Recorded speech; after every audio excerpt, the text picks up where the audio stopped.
50 మంది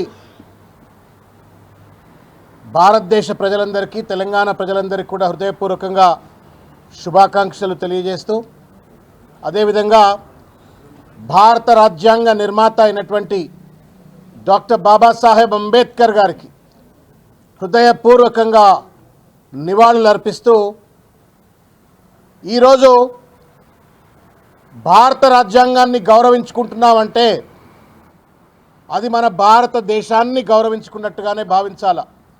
భిన్న జాతులు, భిన్న భాషలు, భిన్న సంస్కృతులు ఉన్నటువంటి ఈ దేశాన్ని సంఘటితం చేసి సమన్వయం చేసి ఒక తాటికి మీదకి తీసుకొచ్చి ఒక దేశంగా నిలబెట్టినటువంటి ఒక మహోన్నతమైనటువంటి ఒక గ్రంథం భారత రాజ్యాంగం.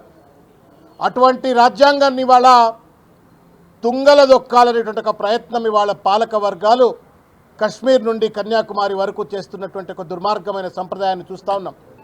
భారత రాజ్యాంగాన్ని కాపాడుకోవలసిన ఒక బాధ్యత మనపైనే ఉంటుంది, ప్రజలపైనే ఉంటుంది.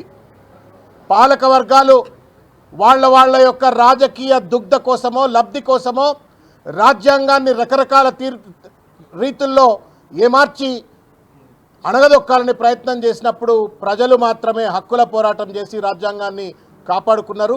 ఇవాళ కూడా భారత రాజ్యాంగం ప్రమాదంలో ఉంది. భారత రాజ్యాంగ సంస్థలన్నింటినీ కూడా చెరబట్టి వాళ్ళ ఒక రాజకీయ ఆయుధాలుగా వాడుకొని వాళ్ళ ప్రతిపక్ష పార్టీలపైన దాడులు చేస్తున్నట్టు దుర్మార్గమైన సంస్కృతి చూస్తూ ఉన్నాం. అది విద్యా సంస్థలు కావచ్చు, ఈడీ కావచ్చు, సిబిఐ కావచ్చు, ఐటీ కావచ్చు, ఇటువంటి జ్యుడిషియరీ కూడా కావచ్చు, ఇటువంటి రాజ్యాంగబద్ధమైన సంస్థలన్నింటినీ కూడా రాజకీయ ఆయుధాలుగా వాడుకొని పొలిటికల్ వెపనైజేషన్గా మార్చేసి వాళ్ళ పెద్ద ఎత్తున ఇవాళ సమాజం పైన దాడి చేస్తున్నట్టు ఒక పాలక వర్గాలు ఉన్నాయి. వీళ్లకు వ్యతిరేకంగా పోరాడవలసిన అవసరం ఉంది.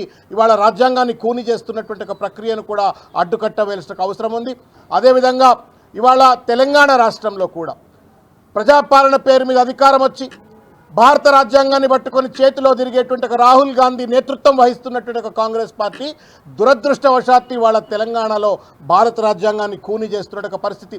లగచర్ల లాంటి గ్రామాల్లో జరిగినటువంటి ఒక దుర్మార్గమైనటువంటి ఒక దాష్టికం కానివ్వండి, హైడ్రా పేరు మీద జరిగినటువంటి ఒక పేదల ఇళ్లు కూల్చివేసి వాళ్ళందరినీ నిరాశ్రయులు చేసినట్టు పరిస్థితి కానివ్వండి, మొత్తం ఇవాళ ఆర్టీఐ సమాచార హక్కు చట్టాన్ని తుంగలో దొక్కినా, లేకపోతే మానవ హక్కుల కమిషన్కు కనీసం చైర్మన్ లేక సభ్యులు లేక రకరకాలైనటువంటి ఒక రీతుల్లో ఇవాళ ప్రజల హక్కులను కాలరాస్తున్నట్టు తీరు ఇవాళ భారత రాజ్యాంగం తెలంగాణలో కూడా ప్రమాదంలో ఉంది, రేవంత్ రెడ్డి రాజ్యంలో.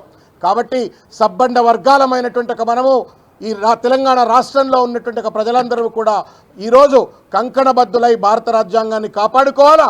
రేవంత్ రెడ్డి చేస్తున్నటువంటి ఒక రాజ్యాంగ కూనీని తప్పనిసరిగా అడ్డుకోవాల్సిన అవసరం ఉందని చెప్పని తెలియజేస్తూ మరొక్కసారి 50 మంది ప్రజలందరికీ కూడా హృదయపూర్వకంగా శిరస్సు వంచి నమస్కారం తెలియజేస్తూ రిపబ్లిక్ డే శుభాకాంక్షలు తెలియజేస్తా ఉన్నాను.